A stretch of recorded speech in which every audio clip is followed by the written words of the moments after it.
हे माता, अब धीरज धरकर श्री रघुनाथ जी का संदेश सुनिए। ऐसा कहकर वह प्रेम से गदगद हो गए। उनके नेत्रों में प्रेमाश्रुओं का जल भराया। वे बोले, श्री रामचंद्र जी ने कहा है कि हे सीते, तुम्हारे वियोग में मेरे लिए सभी पदार्थ प्रतिकूल हो गए हैं। वृक्षों के नए नए कोमल पत्ते मानो अग्नि के समान, रात्रि काल रात्रि के समान, और चंद्रमा सूर्य के समान, और कमलों के वन भालों के वन के समान हो गए हैं। मेघ मानो खौलता हुआ तेल बरसाते हैं। जो हित करने वाले थे वे ही अब पीड़ा देने लगे हैं। त्रिविध अर्थात शीतल मंद सुगंध वायु सांप के श्वास के समान जहरीली और गर्म हो गई है। मन का दुख कह डालने से भी कुछ घट जाता है, पर कहूँ किससे? यह दुख कोई नहीं जानता। हे प्रिय, मेरे और तुम्हारे प्रेम का रहस्य एक मेरा मन ही जानता है, और वह मन सदा तुम्हारे ही पास रहता है। बस मेरे प्रेम का सार इतने में ही समझ लेना। प्रभु का संदेश सुनते ही जानकी जी प्रेम में मग्न हो गईं। उन्हें अपने शरीर की सुध न रही। हनुमान जी ने कहा, हे माता, हृदय में धैर्य धारण करो और सेवकों को सुख देने वाले श्री रामचंद्र जी का स्मरण करो। श्री रघुनाथ जी की प्रभुता को हृदय में लाओ और मेरे वचन सुनकर कायरता छोड़ दो।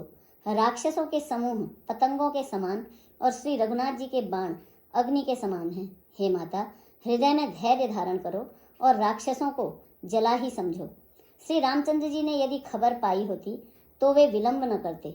हे जानकी जी, राम बाण रूपी सूर्य के उदय होने पर राक्षसों की सेना रूपी अंधकार कहाँ रह सकता है? हे माता, मैं आपको अभी यहाँ से लिवा ले जाऊं, पर श्री रामचंद्र जी की शपथ है, मुझे प्रभु की आज्ञा नहीं है। अतः हे माता, कुछ दिन और धीरज धरो। श्री रामचंद्र जी वानरों सहित यहाँ आएंगे और राक्षसों को मारकर आपको ले जाएंगे। नारद आदि ऋषि मुनि तीनों लोकों में उनका यश गाएंगे। सीता जी ने कहा, हे पुत्र, सब वानर तुम्हारे ही समान नन्हे नन्हे से होंगे। राक्षस तो बड़े बलवान योद्धा हैं। अतः मेरे हृदय में बड़ा भारी संदेह होता है कि तुम जैसे बंदर राक्षसों को कैसे जीतेंगे। यह सुनकर हनुमान जी ने अपना शरीर प्रकट किया। सोने के पर्वत अर्थात सुमेरु के आकार का अत्यंत विशाल शरीर था, जो युद्ध में शत्रुओं के हृदय में भय उत्पन्न करने वाला अत्यंत बलवान और वीर था। तब उसे देखकर सीता जी के मन में विश्वास हुआ। हनुमान जी ने फिर छोटा रूप धारण कर लिया और उन्होंने कहा, हे माता सुनो, वानरों में बहुत बल बुद्धि नहीं होती, परंतु प्रभु के प्रताप से बहुत छोटा सर्प भी गरुड़ को खा सकता है, अर्थात अत्यंत निर्बल भी महान बलवान को मार सकता है।